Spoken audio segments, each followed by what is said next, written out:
जय गुरु जी। अनंतम अनंतम शुक्राना गुरु जी, अमृत वेला सत्संग करते हैं, अमृत वर्षा करने के लिए और सचखंड के प्रसाद की कृपा बरसाने के लिए बहुत बहुत शुक्राना। सारी संतों पर कृपा करो, मेहर करो। जय गुरु।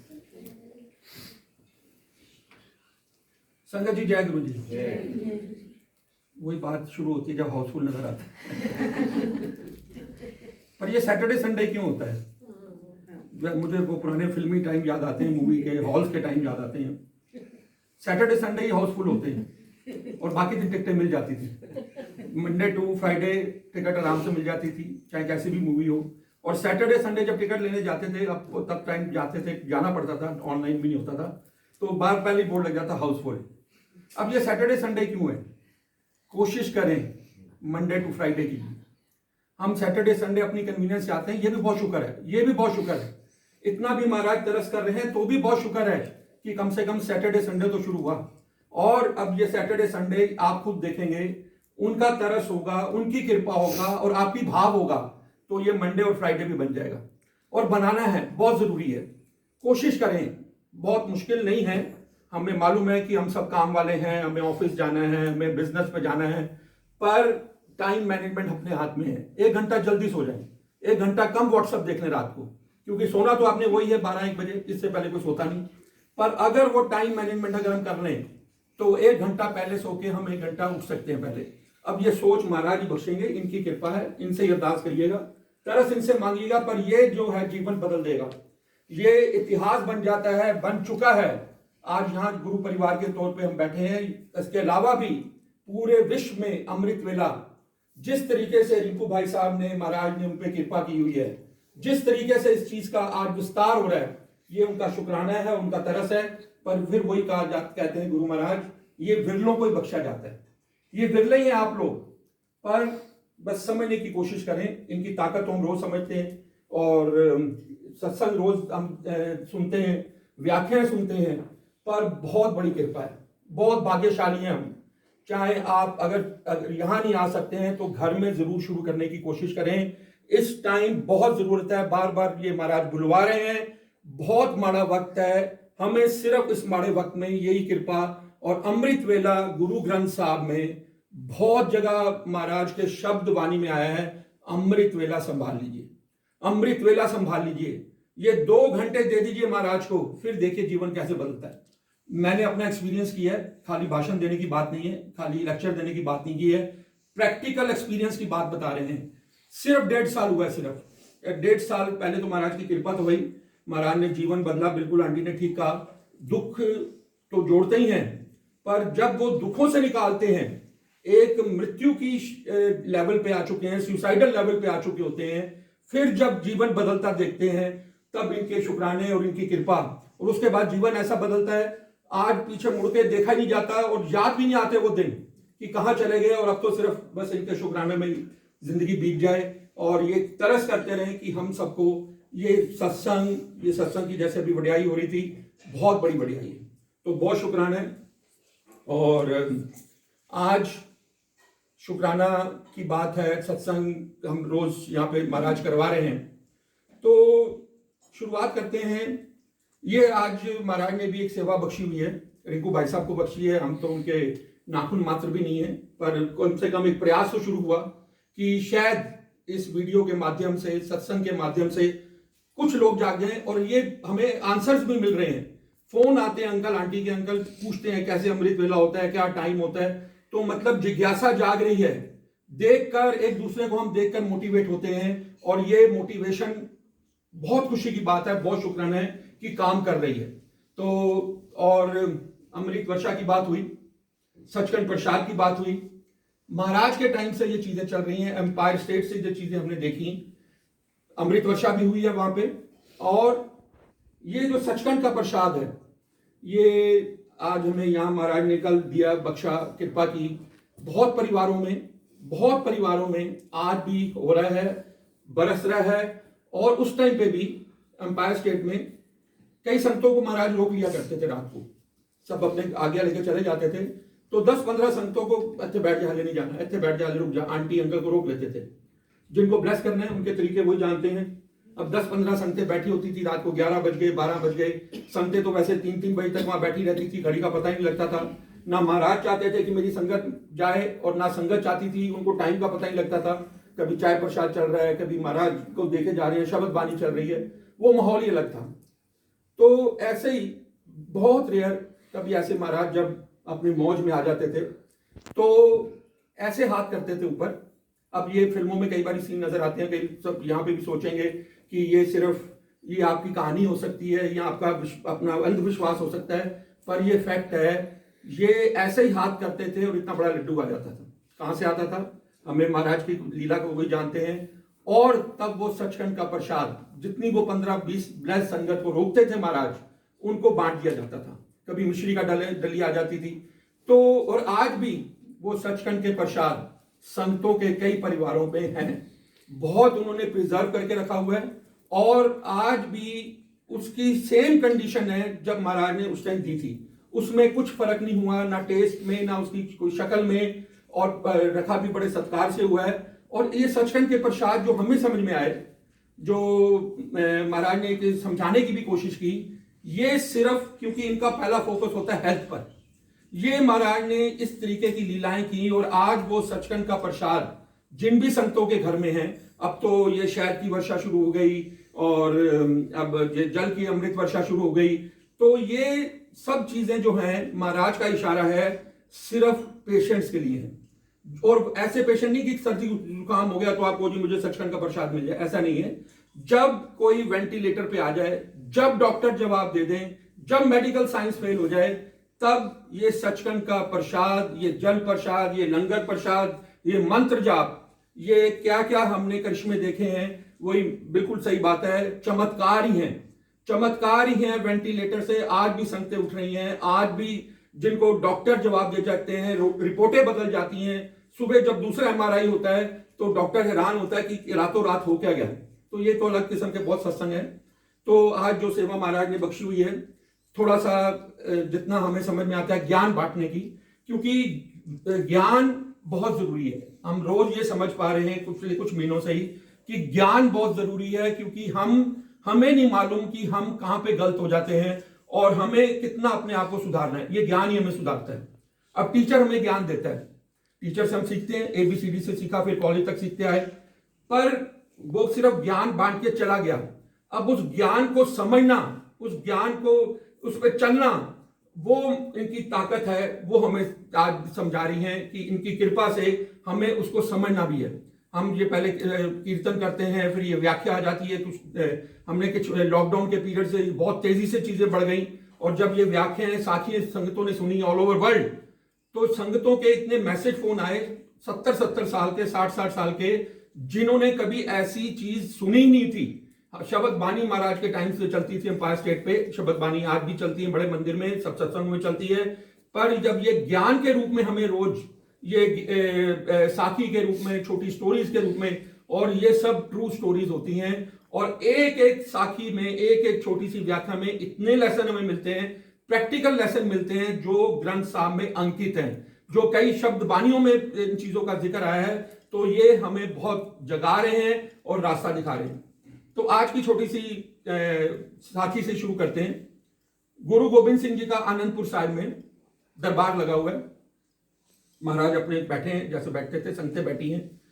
एक उसी शहर में, उसी गांव में एक संगत है, सलारुद्दीन, मुस्लिम है, काजी हैं। वो भी रोज महाराज की संगत में गुरु गोविंद सिंह जी के यहाँ आते हैं, बैठते हैं, सत्संग सुनते हैं और बड़ा आनंद आता है। तो एक दिन वो सत्संग सुन रहे थे दरबार में, संगतें बैठी थी। एक बार जत्थे के जत्थे गांव से आते थे महाराज के पास दर्शन करने के लिए, ब्लेसिंग लेने के लिए। तो एक बारी बताया जा रहा है इस व्याख्या में कि कोठार से कई संगतें आई इकट्ठी होकर, और महाराज के आगे माथा टेका, अपना दसवन चढ़ाया, अपनी प्रॉब्लम्स बता रहे हैं कि मेरे साथ ये दुख है, मेरे को ये परेशानी है। तो और गुरु जी के टाइम पे तो परेशानी बताने की जरूरत ही नहीं पड़ती थी, महाराज जानी जान थे, उनको पहले ही पता लग जाता था कि हम क्या लेके आए और उनको क्या देना है, वो उनकी लीला थी। तो अपनी बता रहे हैं। तो कईयों को गुरु गोविंद सिंह जी कहते हैं कि सत्संग किया करो, सत्संगत कितना करो। उनको बोल दिया संगत को, माथा टेक के चले गए। कई संगत आई, उनको बोला अमृत वेला किया करो, नित नेम किया करो। उन्होंने भी आशीर्वाद दिया, चले गए। अब कुछ संगतें आई, बहुत कुछ को उन्होंने कहा। उन्होंने ना उनको ये बोला सत्संग किया करो, ना उनको ये बोला अमृत वेला नित्य नेम किया करो, ये बोला कि गुरु नानक कृपा करेंगे, गुरु नानक जी कृपा करेंगे, ये बोला। उनको कुछ नहीं बोला सत्संग करो ये करो। अब ऐसी तीन जब उन्होंने तो जो काजी साहब सुन रहे थे, संगतें अपना माथा टेक के अपना आशीर्वाद लेके घर चली गई, सत्संग छोड़ के निकल गए। तो काजी साहब के मन में शंका आई। उन्होंने गुरु गोविंद सिंह जी से कहा, आपने कहा किसी को आप अमृत वेला किया करो, नित्य नेम किया करो, किसी को आपने कहा सत्संग में आया करो, सत्संग किया करो, किसी को आपने कहा गुरु कृपा करेंगे। ये क्या हुआ? ये आप उनका दिल रखने के लिए बोल रहे थे, जिनको आप बोल रहे थे कि गुरु कृपा करेंगे, कि आप उनका दिल रख रहे थे ना? गुरु गोविंद सिंह जी ने कहा, नहीं, मैं दिल रखने के लिए नहीं बोल रहा था। अब ये चीज लेसन समझने का है। उन्होंने एक उदाहरण दिया काजी को कि रबड़ स्टैंप होती है। रबड़ स्टैंप में उन्होंने कहा कि जब हम उसको देखते हैं, पढ़ सकते हैं?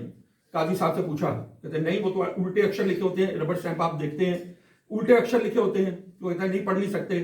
फिर गुरु गोविंद, ये उनके मुख वचन की बात हो रही है, ये ना मैं बोल रहा हूं ना रिंकू भाई साहब बोलते हैं, ये सिर्फ जो महाराज ने बोला है, जो अंकित है, वो हमें सेवा के रूप में हम बोल रहे हैं। तो उन्होंने कहा जब रबड़ स्टैंप को पेपर पे लगाते हैं तब वो उल्टा सीधा हो जाता है और पढ़ा जाता है। वो गुरु गोविंद सिंह जी ने कहा कि जब किसी के लेखे, इसमें एक लेसन आता है कि फिर उस काजी ने एक और चीज में कहा कि पहले सॉरी, तो उन्होंने कहा तब ये जब हम सीधा देखते हैं, तो गुरु गोविंद सिंह जी ने कहा कि मैं उल्टे कर्म को भी सीधा कर देता हूं, उल्टे लेख लिखे हुए भी बदल सकता हूं। आगे गुरु गोविंद सिंह जी ने कहा कि कई प्रकार की संगत आती है सत्संग में, कुछ संगत आती है, ये हमारे सबके लिए लेसन है, बड़े प्रैक्टिकल लेसन है, जरा ध्यान से सुना करिए और सुनने के बाद घर जाके इसको दोबारा विचार किया करें। अब तो वीडियो भी कई बार हमारी पहुंच रही है, और उसको भी सुना करें दोबारा। तब गुरु महाराज ने उसको काजी के जरिए हमारी संगतों को मैसेज दिया। कई प्रकार की संगतें आती हैं सत्संग में।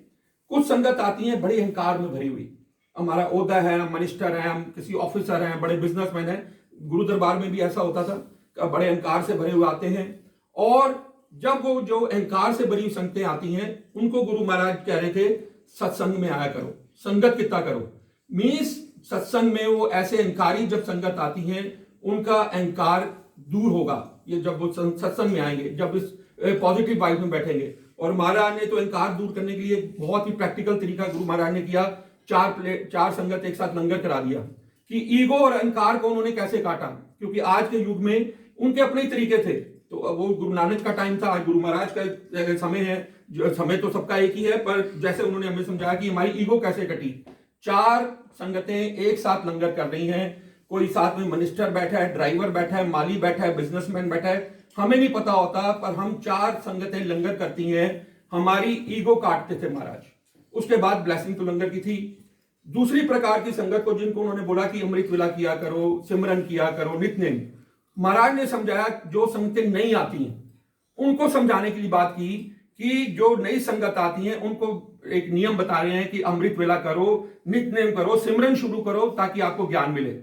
अब तीसरी संगत पे जो बड़ा इंपॉर्टेंट आया कि आपने कहा कि गुरु महाराज कृपा करेंगे, ये आपने कैसे कहा? तब गुरु गोविंद सिंह जी ने कहा ये उन संगतों के लिए है जो बिल्कुल अहंकार त्याग कर, निमाने बनकर, पूरे भरोसे के साथ, पूरे श्रद्धा के साथ जब मेरे पास आके माथा टेकती हैं, जब उनका कोई अंदर अहंकार नहीं होता, कोई अंदर पूरा खाली बर्तन होता है, पूरी भरोसा होता है कि जिस सृष्टि के मालिक के आगे हम माथा टेक रहे हैं, ये इतनी ताकत रखते हैं कि लेख भी लिखे हुए बदल सकते हैं। तो वो कहते हैं, वो शरण लेती हैं। ये शब्द सुनिएगा, जब हम गुरु महाराज के आगे आके माथा टेकें, जिस भाव से माथा टेकते हैं, ये सिर्फ भाव देखते हैं, ये हमने बड़ा ही इसके रिलेटेड सत्संग है, ये हमारे अंदर का भाव पढ़ लेते हैं। हमें उस टाइम कोई अहंकार नहीं है, कोई हमारा ओहदा याद नहीं आता, हम बिल्कुल निमाने और गुनहगार बनकर। और ये भी लाइन आती है, जब ये बात फिर दोहराई जा रही है, जब माथा टेकें एक अरदास जरूर किया करे, बख्श दे, बख्श दे।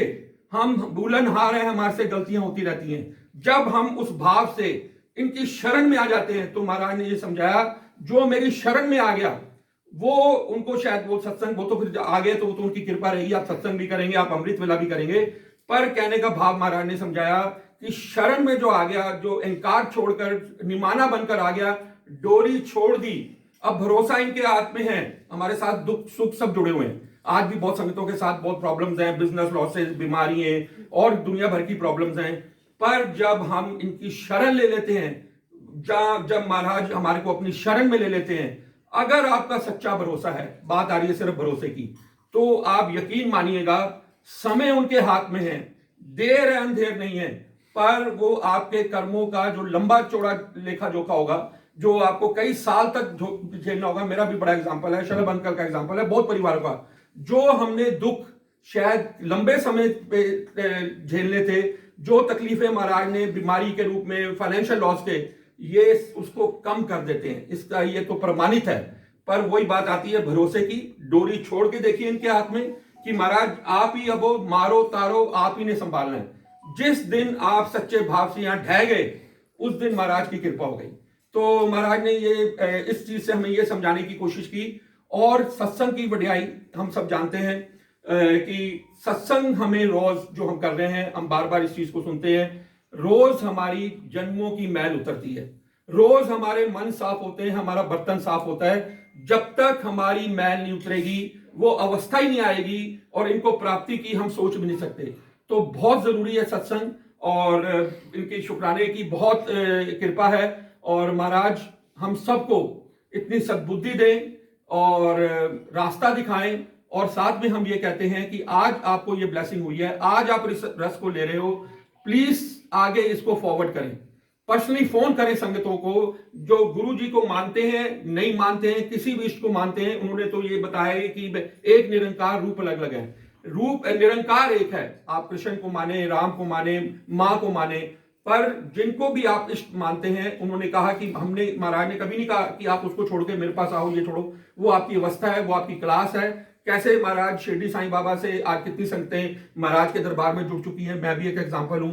यहां वो भटकना बंद हो गया, जब इनकी शरण में आ गए तो भटकना बंद हो गया, कभी इधर कभी उधर बाबा, कभी इधर मंदिर, कभी एक स्वरूप, एक निरंकार।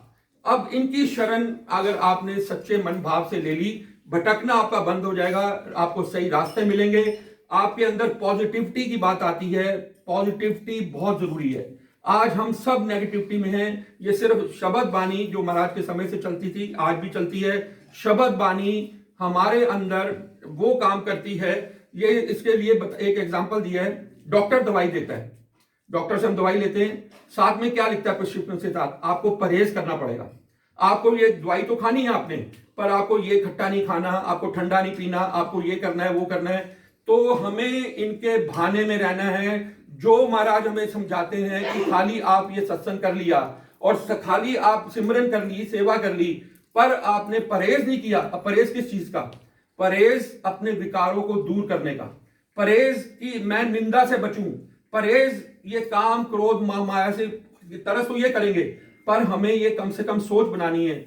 जब तक ये सोच हमारी परहेज करने की साथ नहीं होगी, फिर हम अधूरे के अधूरे रह जाएंगे। आप जितना मर्जी सत्संग कर लें, बड़ी संगतें कहती हैं कि हम इतना सत्संग कर रहे हैं, अमृत वेला कर रहे हैं, ये कर रहे हैं, वो कर रहे हैं, बहुत अच्छी बात है, पर हमारी सुनाई नहीं हो रही। वो सुनाई इसलिए नहीं हो रही, अभी हम बाहर जाएंगे मेरे समेत, मौका देखेंगे किसकी निंदा करनी है, व्हाट्सएप खोल के देखेंगे किसके बारे में क्या लिखा है, हम भी शुरू हो जाएं। हमें समझ में आई कि नहीं, हम पीछे पीछे फॉलो कर लेंगे, हाँ जी वो ऐसे है, वो ऐसे है।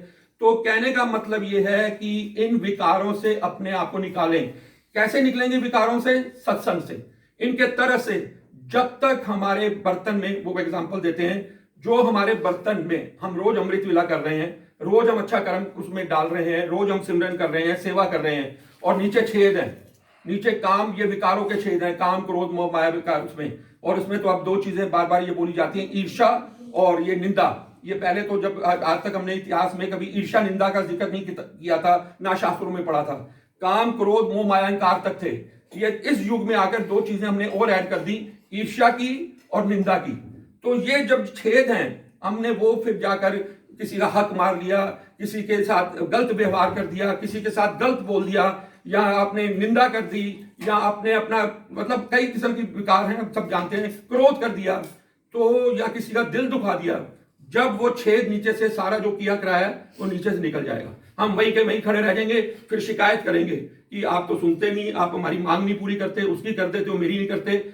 हमारे अंदर ही कमी है, इनकी ये देने के लिए बैठे हैं। और जब ये देने पे आते हैं ना, तो आप समझ ही नहीं सकते। ये तो इतिहास है, इतने सत्संग है, जब ये देने पे आ जाएं तो हम इनके शुक्राने हमारी तो झोली छोटी पड़ जाती है, और जब ये लेने पे भी आते हैं तो फिर इनके आप देखते हो कैसे इनका हिसाब किताब करते हैं, ये इनके हाथ में है। तो कहने का मतलब है सिमरन सेवा सत्संग अमृत वेला के साथ अपनी सोच को बदलें, अपने आप को बदलें, अरदास करें इनके आगे रोज सुबह शाम, महाराज हमें इन विकारों से बचाओ। जब तक हम इस विकारों में रहेंगे हम वहीं के वहीं अधूरे रह जाएंगे। तो बस इन्हीं की कृपा चाहिए, इनका तरस चाहिए। और अगर आप वही बात है निमाने भाव से एक बारी ढह के देखिए, एक बारी ढह के देखिए, एक बारी गुनाह बख्शवाने के लिए देखिए, ये बख्शनहार जो आपका जैसे कहा ना लेख लिखा हुआ बदल देते हैं, ये लिखा हुआ लेख जो हमारे बुरे कर्मों की वजह से हम सुनते आए ना कि आज ज्योतिष ने कह दिया कि भाई आपकी लाइफ नहीं है, आपका ही नुकसान हो रहा है। ज्योतिष सिर्फ बता सकता है, ये बदल सकते हैं, इनकी ताकत है, ये बदल सकते हैं।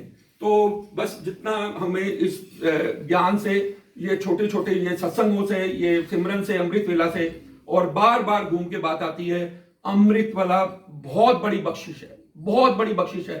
रोज अरदास लगाएं। मुझे भी इतनी सारी उम्र बीत गई, 1.5 साल पहले अमृत वेला बख्शा महाराज ने, पर अरदास 2 साल पहले शुरू कर दी थी। महाराज बहुत सुना अमृत वाले के बारे में, हम कुछ नहीं जानते इसके बारे में, अरदास करिए, हमें भी ये इसके अंदर रास्ता दीजिए, हमें भी शक्ति दीजिए, हमें भी ये जंग लड़ने की बात करें कि हम अपनी निद्रा को त्याग करके इस अमृत वेला को संभाल लें। तो और ये अपना मैसेज बाकी संगतों को भी जरूर फॉरवर्ड करें, बहुत जरूरत है। शुक्राना गुरु महाराज जी, इसी तरह सब संतों पे कृपा करो, मेहर करो। जय